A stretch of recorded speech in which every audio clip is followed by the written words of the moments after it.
The galaxy was vast and mostly silent. Stars twinkled quietly in the dark ocean of space, many untouched by war or disaster. But far beyond the peaceful systems, something dark was stirring. On a small green world in the outer rim, the alien city of Vila was shrouded in fear. Its once bustling streets were empty now. The bright colors of the market faded under heavy skies. The people whispered stories of ships disappearing in the void, planets lost without a trace, entire species wiped out as if swallowed by darkness. In the great hall, Elder Kale stood before a crowd of trembling citizens. His voice was low, filled with sorrow. We have sent our pleas through every channel, to every corner of the galaxy. We ask for help, but the silence answers us. Kale's eyes scanned the crowd, full of despair. If no one comes, Vilair will be next. Our people will vanish. Among the crowd, a young woman named Mira clenched her fists. She was a scientist, skilled in communication technology, and she had heard the call's faint messages lost in the static. She believed the threat was bigger than anyone knew. That night, Mira stayed late in her lab, listening. The stars outside seemed to whisper secrets. Suddenly, through the static, she caught a pattern, a rhythm, almost like a heartbeat. It was faint but clear, a warning. Mira's heart pounded. She ran to the council chambers and played the message. For Elder Kale. The room fell silent. This is no ordinary signal, Kale said. It is a cry from the shadows.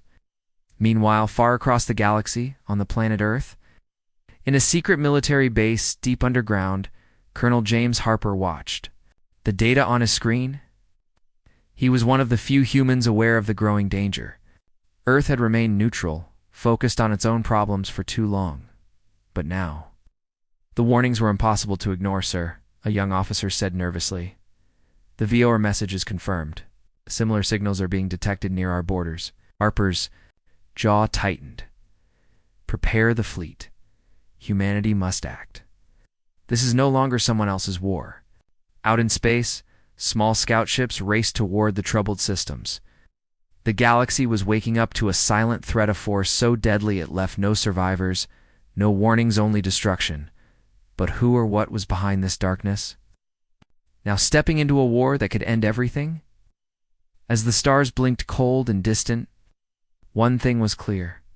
The galaxy's cry for help had finally been heard. The message from Viller spread quickly through the secret networks of Earth's leaders. For years, humanity had kept to itself, focused on rebuilding, exploring, and avoiding conflicts far from home. But now, the warnings were impossible to ignore. In a hidden command center beneath the deserts of Nevada, Colonel James Harper stood before a giant digital map of the galaxy. Red dots marked recent attacks and disappearing planets. The enemy was moving fast, swallowing entire star systems with terrifying speed. Sir, his aide said, voice shaking slightly, the enemy's path is clear. They're heading straight. For Earth sector, Harper's eyes narrowed. We have no time. The fleet must be ready. All units mobilize immediately. Across the globe, human ships were brought from hangars and dry docks. Pilots trained through endless simulations, their hands steady but hearts pounding. They knew this was no ordinary mission. It was a fight for survival. Meanwhile, in Earth's political halls, debates raged. Some wanted to stay out of it, claim neutrality, and protect Earth's borders. Others argued that ignoring the threat would only bring doom to all. President Elaine Morrison stood firm. If the galaxy falls, Earth will be next. We cannot hide any longer. Her voice was broadcast live, reaching millions. A wave of support and fear spread among the people. The first human fleet, known as the Vanguard, launched silently into the cold blackness of space. Their mission: find the enemy, stop the destruction, and protect what was left. Captain Sarah Morgan commanded the flagship Resolute. She was young, but experienced, a natural leader with nerves of steel, as the fleet moved toward the outer systems. Morgan's crew prepared for anything. Every sensor scanned for danger. Every weapon was loaded. One night as Morgan stared at the stars, a sudden alert blinked on the screen. Captain, incoming ship detected. Unknown origin. The ship appeared fast and silent, closing in without warning. It was unlike any known vessels. Leak, dark, strange markings. Morgan ordered weapons ready, but held fire. Suddenly, the ship sent a message. "Help us. The enemy destroys all. Come in peace." The crew exchanged uneasy looks. Morgan replied, "Cautiously, identify yourself." The answer came, "We are survivors. Join us, or be destroyed." In that moment, the Resolute and her fleet understood that the war had already begun, and there was no turning back. The mysterious ship's message echoed through the Resolute's communication system. Captain Sarah Morgan studied the strange vessel carefully. It wasn't like anything they had ever seen before. Dark, fast, and deadly quiet. "Bring them aboard for talks," Morgan ordered. Her voice was steady, but inside, her mind raced with questions. Who were these survivors? How? And what enemy had destroyed their homes? A small shuttle detached from the unknown ship and docked with the Resolute. From it came 3 aliens, thin, pale, with eyes full of fear and pain. Their leader stepped forward and spoke in broken basic, the galaxy's common language. "I am Kelthar," he said softly. "Our worlds have fallen. Shadow moves across the stars, killing all who stand against it. We call it the Silent Destroyer." The crew listened, stunned. Kelthar explained how his people had fought bravely but were overwhelmed. The Silent Destroyer was not just a fleet, it was a force of destruction, erasing planets and wiping out life without mercy. "The Destroyer grows stronger," he said. "If it is not stopped, it will reach Earth next." Captain Morgan's jaw tightened. "Then we fight." Kelthar nodded. "We have information. We know their tactics, their weaknesses. We need your strength." As the fleet prepared for battle, Morgan gathered her officers. "This enemy is unlike anything we've faced," she said. "They are fast, deadly, and without mercy. But humanity has something no one else does: courage and determination. We will protect our home in the galaxy." The enemy fleet appeared on their sensors, a dark cloud of warships, moving silently but with terrifying power. The first battle was brutal. Human ships dodged powerful beams and missiles. The Silent Destroyer ships were fast, attacking in coordinated strikes. Many human ships were damaged, but the Vanguard fleet held strong.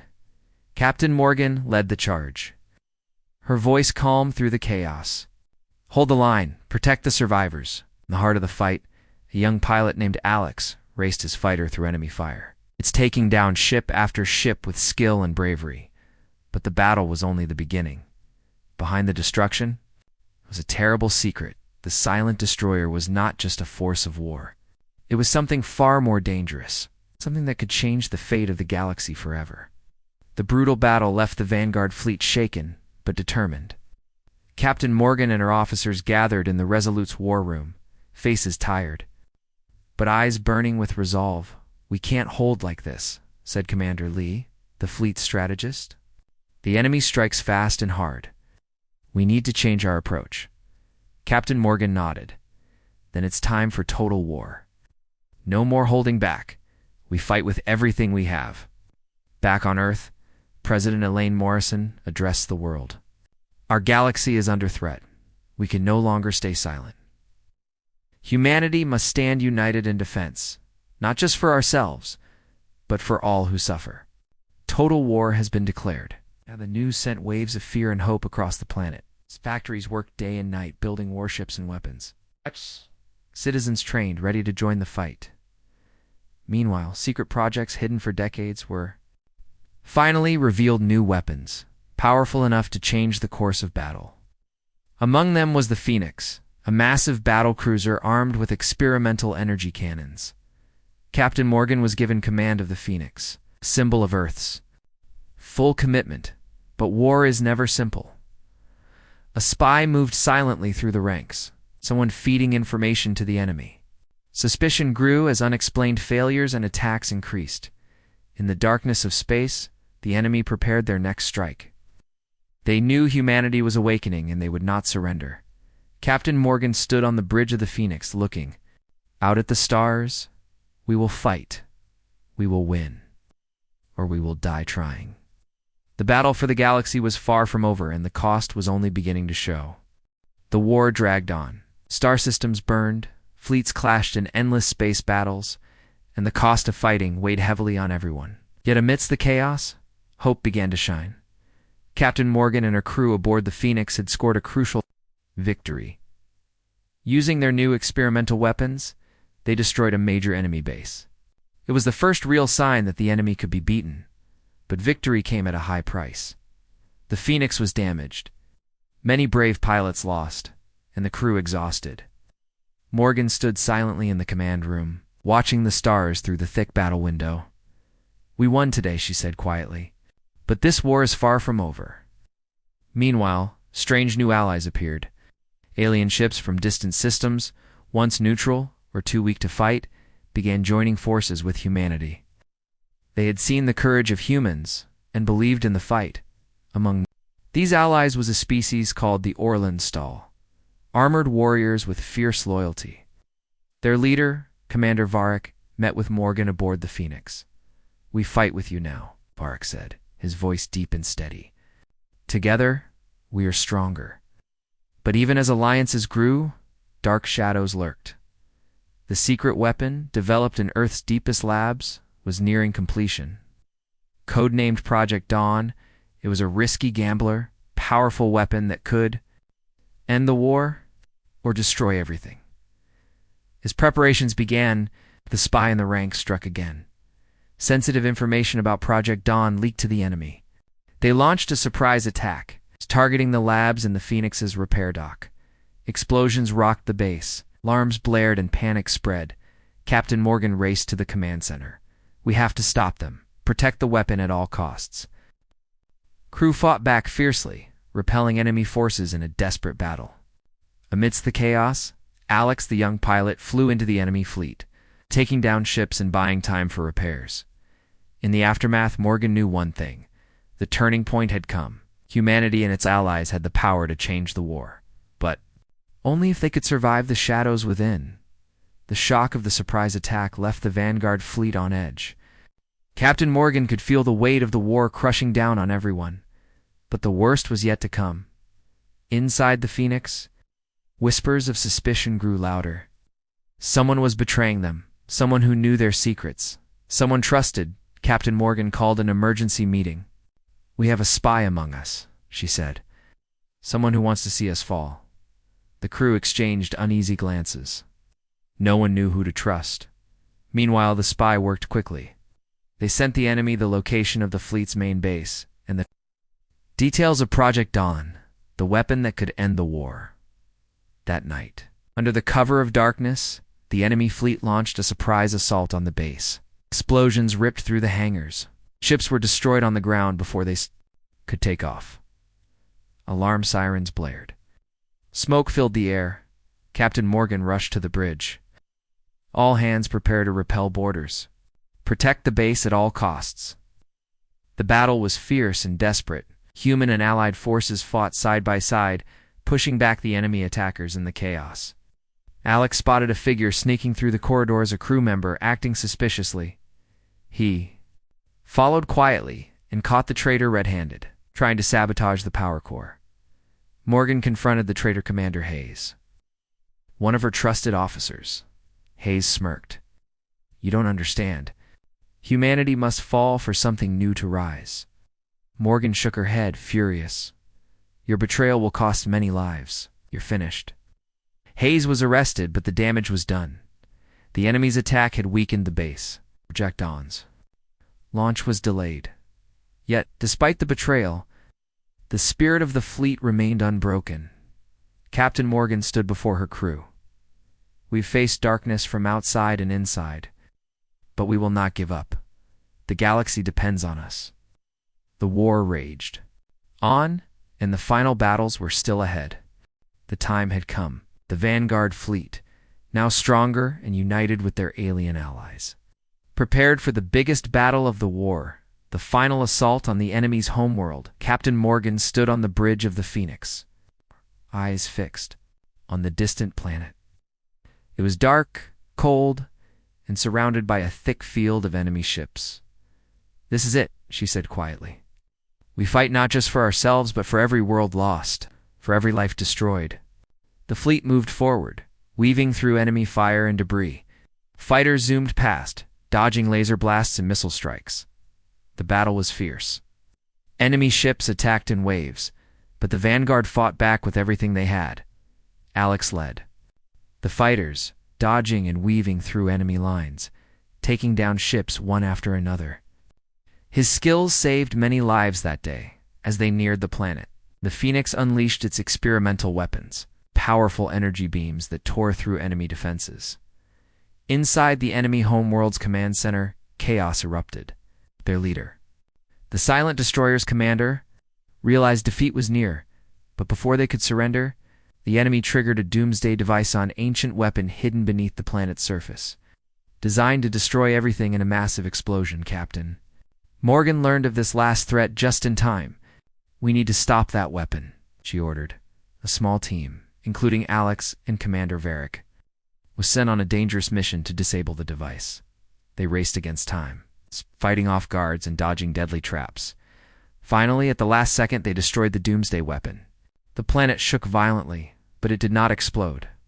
Back on the Phoenix, the enemy fleet began to retreat. Victory was theirs, but the cost was high. Many heroes were lost. Many worlds destroyed.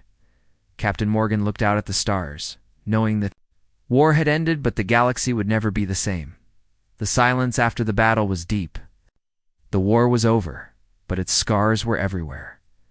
Captain Morgan stood on the deck of the Phoenix, watching the stars. The fleet had won against impossible odds. The Silent Destroyer's reign of terror was ended, but victory was bittersweet. Countless lives were lost, planets were left in ruins. The galaxy would take time to heal. Yet, among the ruins, new hope began to grow. Allied worlds came together, stronger than before. Former enemies joined hands, united by a shared will to protect life. Earth was no longer just a distant planet. It was a leader, a protector, a symbol of courage. Elder Kelter and Commander Varric stood beside Captain Morgan during the ceremony to mark the war's end. Together, Kelter said softly, we showed the galaxy that even in the darkest times, there is light. Morgan smiled, her eyes shining. This is just the beginning. We'll build a future where no one has to live in fear. The stars twinkled brighter as if answering her promise, and far across the galaxy, from the shadows that once brought fear, a new dawn was rising.